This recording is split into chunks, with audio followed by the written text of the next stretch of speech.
Welcome back to Just Jen Pilates.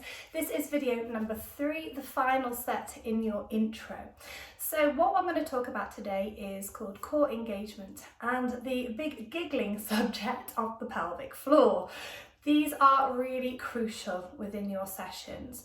And before I start to go into them, it's not something that can be grasped quite quickly. So I don't want you to start panicking if you don't actually understand. There's lots of different ways we can get this, and sometimes it just takes a light bulb moment within class to actually understand what I mean. So let's just start off with core engagement. So within Pilates, you'll know, and in yoga too, a lot of people talk about getting a strong core. So how do you actually get that? There's lots of different ways to explain it. Let me think, one of the easiest is to have a little think about one of those 1980s big thick belts wrapped around your middle here. And when you tighten it a little bit tighter than normal, okay? Just to feel those muscles or those kind of tummy area really squeezing in. So if you can imagine just doing that, wrapping it around, really tighten it, and you can sense that tightness, thinking, ooh, doesn't feel comfortable, and actually can't breathe very well. So just loosen that belt off a bit for me, probably just to the middle rung, just so that you can feel it, but you can still breathe. So that's one way of thinking about it.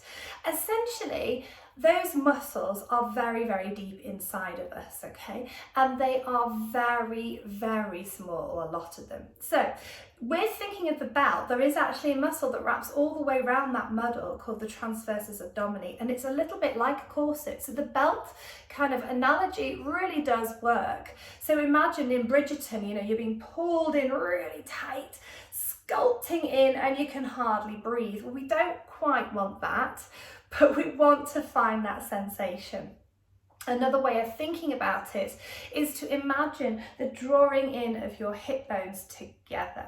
So sitting here, nice straight back, think about squeezing, you can actually imagine them moving together and just pulling together to meet, and you get a little sensation within that core. Now again, it's one of those exercises or one of those techniques, it's just going to come in class. If there's any questions or anything that you need to contact me about, feel free to please do so.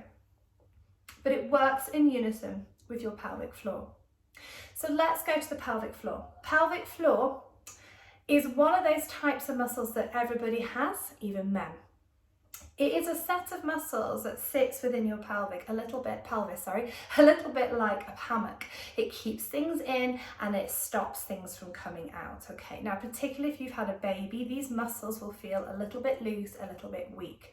And there's lots of things that we can do to keep those nice and healthy. Just remembering that they're not just there for those keeping in and letting out. It is actually a core muscle. So you need to use it. It works with your diaphragm. So the breathing technique and the lift of the pelvic floor work together a little bit like a jellyfish inside of you. So if you can imagine this jellyfish inside of you, you're going to take a big deep breath through the nose. You can feel the diaphragm rising up, pelvic floor drops. Okay, now on the exhale through those pursed lips, I want you to feel as if you're lowering that diaphragm and lifting your pelvic floor. So the muscles are the ones that you use to go to the toilet, front passage and the back, okay? Both passages, okay? That's not the nice way of describing it, but sometimes we have to cut to the chase. Another way of thinking about it is if imagining you have a hotel lift inside of you. When you're relaxed, that lift, that pelvic floor is right at the basement. And what you're going to imagine is you're going to lift that lift and lift it all the way up to that top floor. Now in class, when I see this happen, we go too far, I get clients sort of squidging their eyes together and clenching their teeth because it feels quite uncomfortable, especially if you've not done it a lot. So don't, just let it go, let it go, let it go. And then just lift up again, just to the middle floor, a little bit like that belt, we've only fastened it a little bit. And then just going to keep it humming there for me. Now you will forget about it, and that's where I come in. I will constantly remind you, lift, lift, lift. And the more that you lift, the more you get used to it, the more that your body will subconsciously hold it, okay? So it's finding that lift, finding the wrap of that corset, and there is your core and your pelvic floor engagement.